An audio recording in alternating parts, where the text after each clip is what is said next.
Worldwide Production present.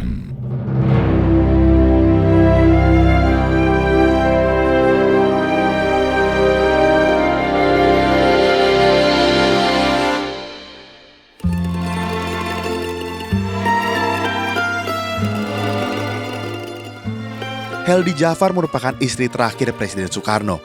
Dikutip dari buku berjudul Heldy, Cinta Terakhir Bung Karno, yang ditulis oleh Uli Hermono dan Peter Kasenda. Disebutkan bahwa pernikahan Soekarno dan Heldy terjadi pada tanggal 11 Juni 1966.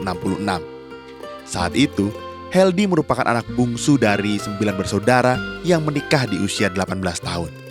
Sementara saat itu, Soekarno sudah berusia 65 tahun. Pernikahan itu berlangsung dalam suasana duka, karena sehari sebelum akad nikah, ayah Heldy Haji Jafar meninggal dunia karena terkena serangan jantung dalam perjalanan menuju Jakarta. Saksi pernikahan Soekarno dan Heldy ketika itu adalah Ketua Dewan Pertimbangan Agung atau DPA yang bernama Idam Khalid, Erham Jafar, kakak Heldy selaku wali, dan Menteri Agama Kiai Haji Syaifuddin Zuhri. Bung Karno dan Erham, kakak laki-laki Heldy, saat itu berjabatan erat. Kedua saksi mendengarkan kata yang terucap dari bibir Bung Karno. Dengan mas kawin sebuah gelang mas putih bermata berlian dengan kadar 6 karat. Surat nikah yang telah ditandatangani oleh saksi dan wali itu dipegang oleh Idam Khalid. Saksi yang juga Menteri Agama menyatakan, "Iya yang mulia, pernikahan ini sah." Heldy merasa sangat bahagia dengan pernikahan ini. Saking bahagianya, ia sampai lupa meminta surat nikah itu.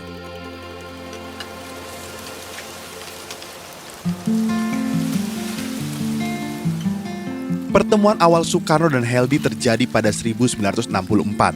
Heldy yang saat itu kelas 2 Sekolah Kepandaian Keputrian Atas atau SKKA terpilih menjadi anggota Barisan Bhinneka Tunggal Ika yang diprakarsai oleh Soekarno. Suatu hari pada tahun tersebut, Heldy berdiri berjajar di tangga Istana Merdeka bersama anggota Barisan Bhinneka Tunggal Ika. Ia mengenakan kebaya berwarna merah jambu dengan kain lereng, berselendang, dan rambut yang disanggul. Soekarno yang berjalan di anak tangga seperti biasa mengamati satu persatu anggota barisan. Heldy tersenyum. Dan tepat di depan Heldy, Bung Karno mendekat dan menepuk bahu kirinya. Dari mana asalmu? Dari Kalimantan, Pak. Oh, aku kira dari Sunda. Rupanya ada orang Kalimantan cantik. Mendengar pujian Soekarno, Heldy merasa bangga dan deg-degan. Jantung Heldy berdegup kencang. Orang yang selama ini hanya bisa dilihat lewat foto dan didengar suaranya lewat radio, tiba-tiba menepuk dan menyapanya. Pertemuan pertama yang penuh ketegangan namun sangat berkesan. Pertemuan berikutnya kembali terjadi dalam salah satu pertemuan. Soekarno mengajaknya untuk menari lenso. Pikiran Heldy pun menjadi gelisah karena akan menari lenso di hadapan banyak tamu pejabat penting dan dari kalangan artis senior seperti Titiek Puspa, Rita Zahara, dan Fety Fatimah. Dalam tarian lenso tersebut, Heldy menyambut uluran tangan presiden. Dengan ragu ia memberikan telapak tangan kirinya yang dingin untuk digenggam Soekarno. Sementara itu, ia harus meletakkan tangan kanannya di bahu kiri presiden pertama RI tersebut. Ia hanya bisa menunduk, membiarkan pinggang kecilnya dipeluk Bung Karno yang terus-menerus menatapnya. Hatinya berdegup dalam gerakan tari lenso.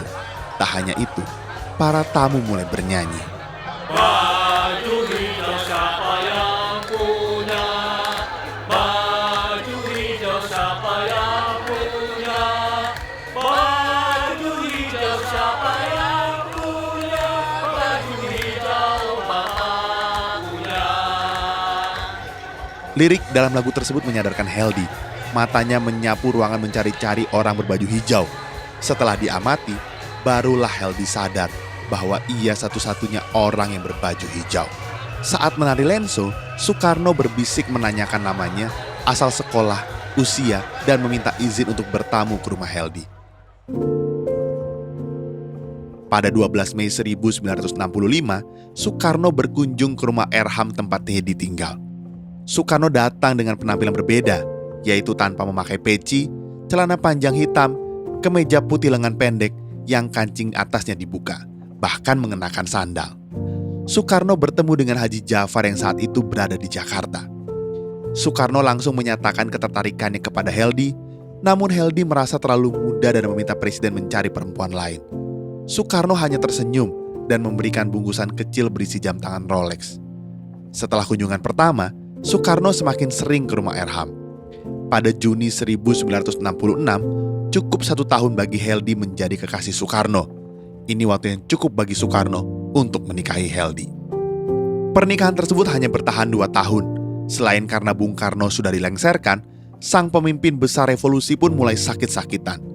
Untuk bisa bertemu dengan Bung Karno, Heldy harus melakukannya di rumah Yurike di Jalan Cipinang Cempedak, Polonia, Jakarta Timur.